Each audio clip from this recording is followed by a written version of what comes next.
Greetings everybody, Gleekon here again with another episode of Lore of Warcraft.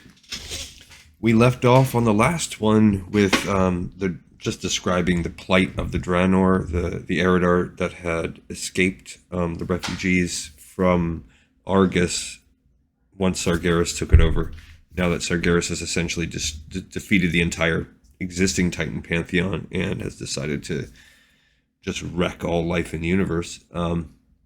So stay a while and listen to this one, which is the second half of that, which is they found Draenor. The three Naru that were guiding them were starting to weaken. They're basically running out of gas in their spaceship. And they found Draenor. They said, hey, this looks good. Burning Legion doesn't know about this place. Let's do it. And I'm guessing they're going to crash land. So, Crash of the Geredar.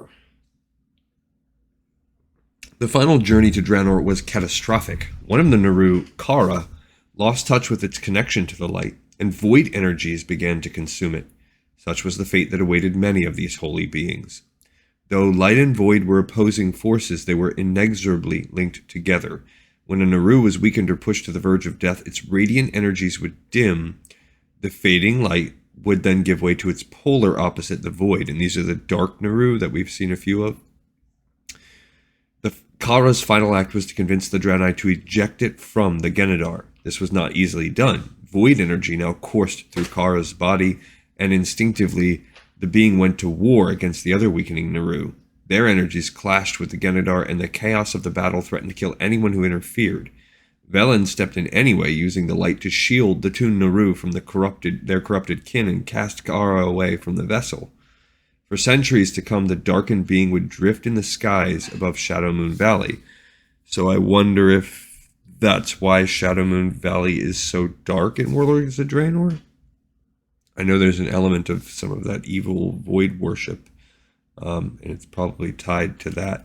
We also know that that's separate. I was going to say we know that there is a crash landing that also happens on Azeroth, but that would obviously be separate from this.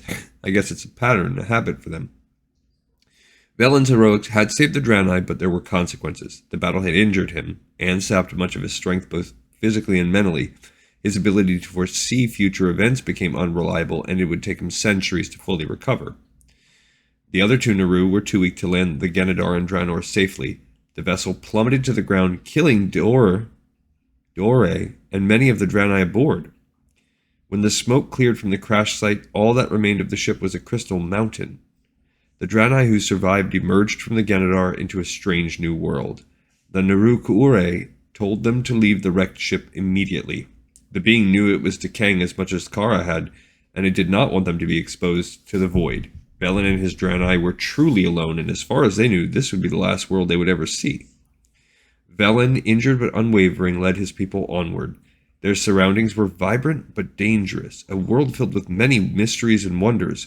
Velen's first act was to create an order called the Rangari, survivalist scouts who would explore their unfamiliar home in search of resources and threats that might impact the draenei's future.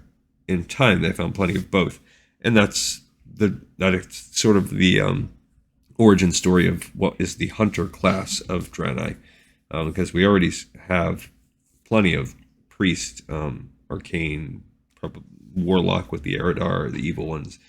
So we have most of the cloth-wielding types, but that explains how they're also hunters. I wonder if that's actually Oshigun. I thought Oshigun was the remnants of Grand crashing into Grand, but that may be more the Throne of the Elements, and their ship might be Oshigun that the Ethereals are more interested in. The, whatever they call those guys, the little, merchant, I think they're Ethereals. And this is how the orcs saw this, the Geredar crash landing on Draenor. They're just, again, I don't know if maybe that's Laughing Skull. Or maybe it's Dragon Maw. I don't know. Either way, it's pretty cool. The orcs are definitely a cool race. Riding around with their giant fur-rimmed axe, riding on the back of a dire wolf. And they see, to them, it would just look like this meteor, a gigantic meteor crashing from the sky.